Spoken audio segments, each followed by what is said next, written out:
La muerte de un afroamericano bajo las rodillas de un policía desató una protesta sin precedentes contra el racismo en todo el territorio de los Estados Unidos. La indignación contra el gobierno ya va más allá que el racismo exacerbado por el presidente Trump. Las manifestaciones en Estados Unidos se multiplican para protestar contra el racismo y exigir justicia en el caso de Floyd, un afroestadounidense de 46 años, quien murió después de que un policía le presionara el cuello con la rodilla durante más de 8 minutos. Las marchas terminaron en disturbios, saqueos y enfrentamientos entre la policía y los manifestantes. En las últimas horas, grupos de manifestantes incendiaron carros privados y vehículos de la policía, bloquearon autopistas y rompieron vidrios, mientras las autoridades respondieron con gases lacrimógenos e incluso balas de goma. La Guardia Nacional, que nunca había sido empleada para controlar disturbios en territorio nacional, salió a las calles en más de 20 estados y 50 ciudades. El caso más grave se registró en Indianápolis, Indiana, donde el jefe de policía informó que 3 personas habían sido alcanzadas por disparos durante las protestas y una de ellas había muerto. Los manifestantes lograron atravesar las cercas que protegían los accesos de las calles que llevan a la Casa Blanca y se enfrentaron a los agentes del servicio secreto. Hubo al menos 2 detenidos entre los cientos de participantes. El presidente de Estados Unidos, Donald Trump, pidió mano dura contra los manifestantes, a los que señaló de ser de la izquierda radical, y expresó a las autoridades estatales su disposición de enviar al ejército para aplacar los disturbios. Los Ángeles, Filadelfia y Atlanta son algunas de las ciudades de Estados Unidos que anunciaron un toque de queda para intentar detener las violentas protestas contra la policía. A pesar de ser el país con mayor afectación mundial por coronavirus, Estados Unidos ha puesto su mayor interés en la muerte de George Floyd, donde la indignación por estos hechos cada día crece más y donde ha generado ira y dolor en todo el país. Bueno, difícil vivir en este tipo de mundo, ¿no? A veces hay que preguntarse, los más grandes sobre todo, qué mundo hemos construido, ¿no? A lo largo de todos estos años, a lo largo de toda esta búsqueda que llevamos como humanidad, ¿no? Y nos encontramos de repente con algo que pareciera que quedó grabado en la historia, ¿no? Que quedó en el pasado, y que de ese pasado alguna vez aprendimos y mejoramos. Y sin embargo no. Y lo que pasa, y lo que pasó, y lo que va a seguir pasando en los Estados Unidos debería de ser el puntapié de un cambio, que por lo que la experiencia me dicta, es un cambio que nunca llega, un cambio que pareciera llegar y que nunca llega. Y que bueno, a lo largo de toda la historia de los Estados Unidos está representada la historia del sometimiento, ¿no? Y la historia del racismo, que no implica que sea solo en Estados Unidos. Pero ahora sucede en Estados Unidos algo muy particular, justo que nosotros estamos viendo un tema que nos lleva también a analizar eso que está pasando ahí, ¿no? Durante muchísimos años la esclavitud en los Estados Unidos siguió su marcha como si nada, ¿sí? Habían lugares en donde los afroamericanos, por ejemplo, no podían ni pisar. Y en ciertos espacios geográficos de los Estados Unidos sí.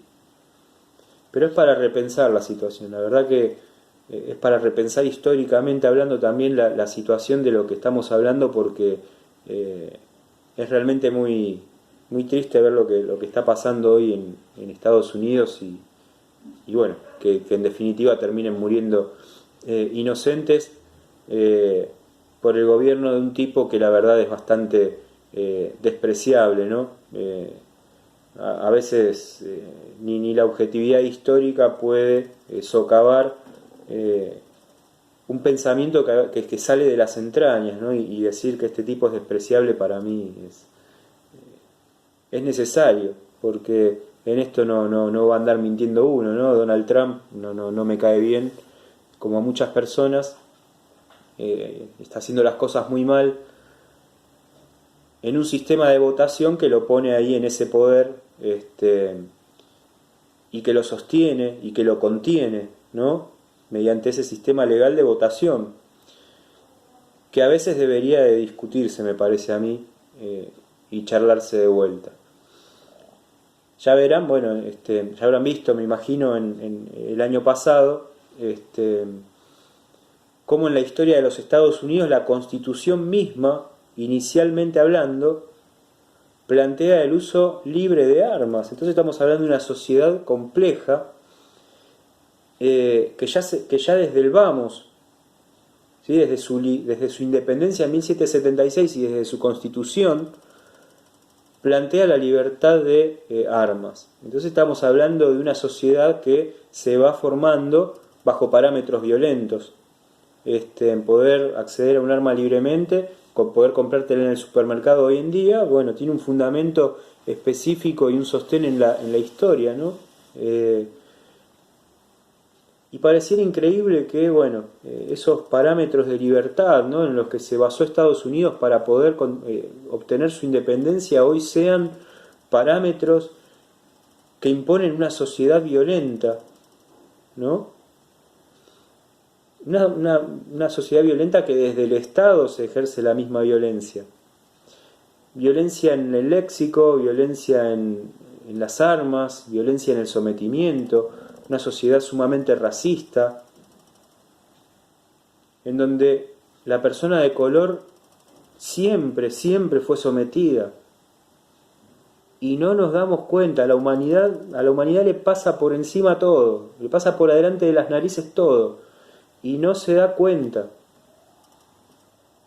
Vivimos en un equívoco constante como seres humanos. Me llama la atención que, bueno, ahora de alguna manera hay alguna reacción, pero me llama la atención que que tengan que pasar muchas cosas para que después las voces se vuelvan múltiples y que hoy todo el mundo esté hablando de: mirá lo que pasa en Estados Unidos, mirá lo que está haciendo este loco. El loco viene desde hace años ya. El tema es qué va a pasar con el loco, ¿no? Porque no le importa el planeta, no le importa la salud, no le importa el que mira distinto es de la izquierda radical. Y con ese basamento empieza a perseguir a todo aquel que piensa distinto. Es para pensar una historia de dominio también de las grandes potencias sobre estas personas que son como nosotros, son iguales, ¿sí? Y que acá también no se nos tiene que perder de vista la violencia ejercida de una fuerza que se supone para cuidar, no para que ante el menor reclamo te terminen asesinando. En el África, ¿sí? Si bien cuesta hablar después de pensar en esto que estaba diciendo, en el África sucedieron cosas de índole superior, parecida. Hablamos de la dominación de un continente por parte de las grandes potencias. Si bien los Estados Unidos todavía no estaba mirando así, hacia esa zona, digamos, no la pensaba, digamos, Estados Unidos durante su historia se cierra hacia adentro y permite que los imperios, ¿sí?, como el chino, como el inglés, como el ruso, empiecen a armar una expansión en la cual se reparten, como decía recién, un continente como lo es el africano. Países como Italia, Alemania, se empiezan a repartir el mundo, ¿sí? En América va a pasar algo distinto de lo que va a hablar Martí y que nosotros vamos a retomar en la charla que viene. Pero en el África se está sucediendo este tipo de reparto, que acá a consideración tengo un cuadrito, me va a costar porque, como decía recién, después de las imágenes y después de repensar un poco mientras hablaba lo que pasa en Estados Unidos, es complicado, ¿sí?, poder retomar, pero bueno, vamos a intentarlo. El racismo es la piedra angular de las economías de orden mundial, ¿sí? ¿Por qué? Porque ante el sometimiento de la persona, ¿sí?, ante el sometimiento de la persona de color, ante el sometimiento de la persona que no es igual a las consideraciones que hacen los estados de quiénes son las personas a las que le va a prestar atención, porque pasa racismo en Estados Unidos, pero acá también. Si hablamos de las marginalidades y las consideraciones que se hacen a las personas que no pueden acceder a la misma calidad de cosas a las que otros podemos acceder, y si hablamos de cómo se desconsidera a esas personas, también estamos hablando del racismo, ¿no? De la invisibilización de las personas. Bueno, las economías de orden mundial se toman del racismo para sostenerse, ¿sí? Por ejemplo, si Inglaterra dominaba un espacio africano, de ese espacio africano obtenía a la herramienta parlante que era el esclavo, ¿sí? Entonces, mediante la esclavización y la fuerza de trabajo, también se garantizaba una mejor economía. Fuerza de trabajo, anótense esa palabra porque la voy a retomar cuando hablemos de la Revolución Rusa. Consecuencias del colonialismo, ¿sí? Van a ser las nuevas fronteras acorde a los dominadores, es decir, ¿qué necesitan los dominadores? Bueno, expanden sus fronteras y van a obtener, ¿sí?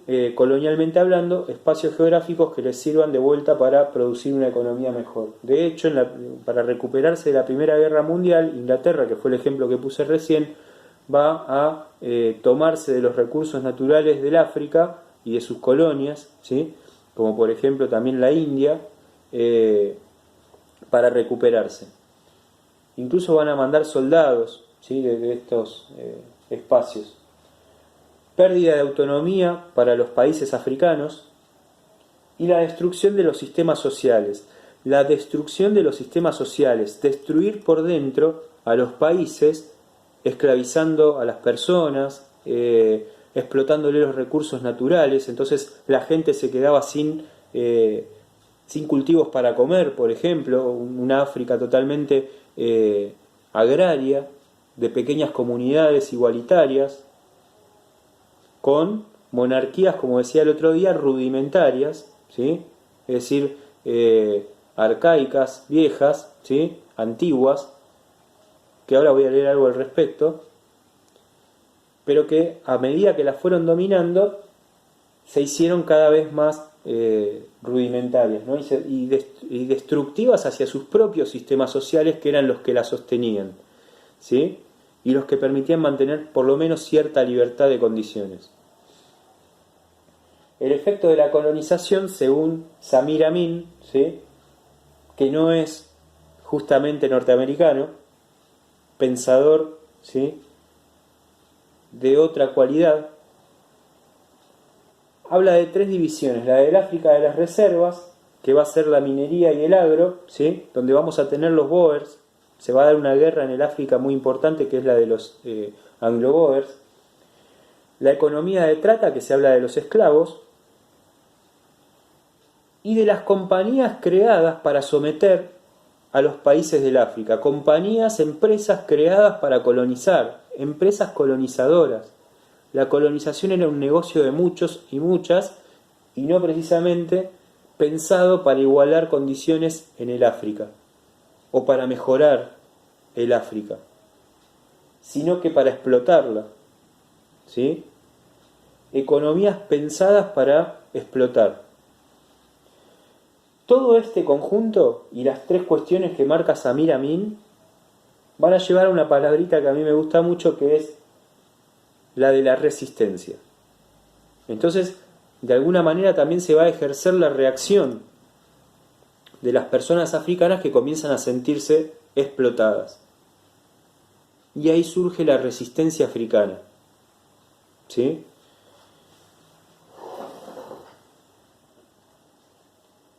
Segregación racial en el África de las reservas, el caso de Sudáfrica.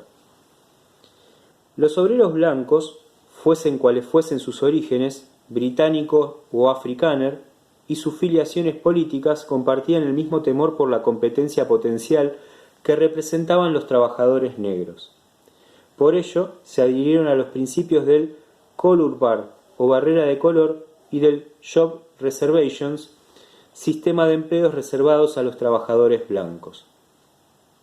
Este tipo de trabajo, ¿sí?, con alguna condición de paga, era generaba fuertemente la segregación de los trabajadores de color. Fue entre el final de la Guerra de los Boers, entre 1899 y 1902, y la victoria electoral de los nacionalistas en 1948, cuando se establecieron los fundamentos jurídicos y prácticos del apartheid. Muy importante fue también la Native Land Act, Ley de Tierras Nativas, en 1913, que consagró y agravó las expropiaciones de tierras de las que los africanos habían sido víctimas al crear reservas indígenas, mientras que las zonas blancas cubrían el 92,5%. En 1923, la población negra se le asignó barrios donde habitar, los townships, apartados de los barrios europeos. Es decir, que se crearon barrios dentro de este colonialismo, barrios en los cuales los negros podían vivir, ¿sí?, porque los blancos hacían usufructo de todo el resto. Estamos hablando de el África. Ahí surge entonces en 1948 el apartheid. Recuerden cuando hablamos hace mucho tiempo del apartheid climático. Bueno, acá hablamos del apartheid de personas. Personas segregadas a espacios geográficos limitados, mientras los demás hacían usufructo y gozaban de ciertas libertades que el resto no. Con ese apartheid va a terminar Mandela recién en 1994 en adelante. Recién. Mandela va a ser un gran luchador de los derechos de las personas de color, sobre todo, ¿no? Y la resistencia, ¿sí?, se le llama así la resistencia al reparto, en realidad, y a la ocupación del África se manifestó de diversos modos, desde feroces batallas contra los colonizadores hasta fugas hacia el interior del continente o la negación al trabajar. Esa también era una resistencia, negarse a trabajar. Por supuesto que esa persona terminaba o escapándose o muerta, ¿sí? Los zulúes, ¿sí?, van a ser gran representación de lo que fue la resistencia africana. Eran un pueblo organizado como monarquía que habitaba en el sur de África. A partir del reinado de su gobernante más famoso, Shaka, ¿sí?, hubo una serie hace mucho tiempo, Shaka Zulu, que despertó mucho interés en el mundo. Los zulúes se convirtieron en un imperio dominando a otros pueblos de la región, gracias al poderío también de su gran ejército. Durante el reinado de Cetshwayo, en 1878, los ingleses que habían ocupado Sudáfrica intentaron negociar las fronteras con el rey zulú. Como éste se negó, las tensiones fueron creciendo hasta que desembocaron en lo que se conocería como la Guerra Anglo-Zulú. Bueno, el primer choque entre ambos ejércitos tuvo lugar en la batalla de Isandlwana, donde se produjo la primera derrota del gobierno británico en el continente africano. No obstante, las ametralladoras británicas lograron imponerse, provocando la caída del Imperio Zulú. Los territorios que antes pertenecían a los zulúes quedaron anexionados a la provincia británica de Natal, provincia británica en el África, en tanto que los zulúes fueron convertidos en mano de obra semiesclava destinada a las minas de la región. Después está la guerra de Samori Touré, nacido en el sudeste de la actual Guinea. Fue un jefe militar africano que pretendía construir un gran imperio en la zona de África Occidental, con su disciplinado ejército. A diferencia de muchos otros reinos africanos, sus hombres recibían armas que él les compraba a los europeos con el dinero que le dejaba la venta del marfil y el oro, que es lo que fue a explotar Europa en realidad, ¿sí? Hasta acá se lo venden, después lo explotan. ¿Se entiende? Ahí también hay una consideración de los recursos naturales. La lucha, no obstante, la lucha con el colonizador, que le ocasionó numerosas bajas a los ejércitos africanos, hizo que Samori Touré se diera cuenta de que no le convenía enfrentarse a ellos. Para asegurar sus dominios, entonces, Samori intentó una alianza con los ingleses que ocupaban Sierra Leona. Cuando los ingleses se negaron, el emperador resolvió firmar un acuerdo con los franceses. En ellos se establecían ciertas concesiones de su parte, como el retiro de sus tropas del margen derecho del río Níger, a cambio de que se le respetase la soberanía sobre sus territorios. Esta es una monarquía negociada, ¿sí? En un segundo tratado, sin embargo, Samori no solo renunció a sus derechos sobre la margen izquierda del río, sino que además resolvió poner a su país bajo la protección de Francia. Y hablamos del proteccionismo indirecto, ¿sí? Cuando Samori vio que a pesar de los tratados los franceses fomentaban la disidencia y la sublevación, la guerra declarada no tardó en llegar, ¿sí? Así en 1892 se produjo el mayor enfrentamiento entre colonizadores y los Samori. Esta batalla convenció al caudillo africano de la inutilidad de enfrentarse con quienes poseían más y mejores armas. Decidió entonces abandonar sus tierras y después de algunos intentos infructuosos fue capturado y deportado a Gabón, donde murió poco después. Esta es la historia también de la expansión colonialista sobre el África, ¿sí? En dos guerras muy importantes como habían sido la de los zulúes y la de Samori Touré. Entonces, de alguna manera se constituyen en el África estos tres imperios que yo había nombrado anteriormente: el imperio ruso, el imperio británico y el imperio francés, ¿sí? Con una fuerte expansión también de China, ¿sí? Para tener en cuenta entonces esta historia de dominación a través de el tiempo, a través de la historia, que conlleva también en gran medida a que hoy las grandes potencias sean consideradas como grandes potencias en sí mismas. La explotación y usufructo de recursos naturales, el rompimiento de una sociedad por dentro, el pensar empresas para poder colonizar, todo eso conlleva, ¿sí?, a una fuerte economía, ¿sí?, que es la economía europea, por cierto. Y en eso hay que repensar la historia, ¿sí?, y decir, bueno, ¿qué es lo que se entiende de todo esto? Se entiende que es muy sencillo transformarse en una gran potencia económica, dominando a los demás y explotándole todos los recursos naturales. Así se constituyeron entonces fuertemente estas grandes potencias que no hicieron un buen uso tampoco de lo que habían dominado, porque incluso con eso generaron guerras. Y mientras todo este reparto del mundo se está generando, estos fuertes imperios, que se van haciendo cada vez más poderosos, como ya no tienen nada que explotar y el reparto del mundo ya está hecho, se empiezan a chocar entre sí. Eso es lo que yo decía, mientras se está creando el imperialismo, lo que decía en las clases pasadas, se está generando, estructuralmente hablando, una olla, un hervidero que está generando ebullición y que en algún momento va a explotar, y que es con la Primera Guerra Mundial. Nos vemos la próxima.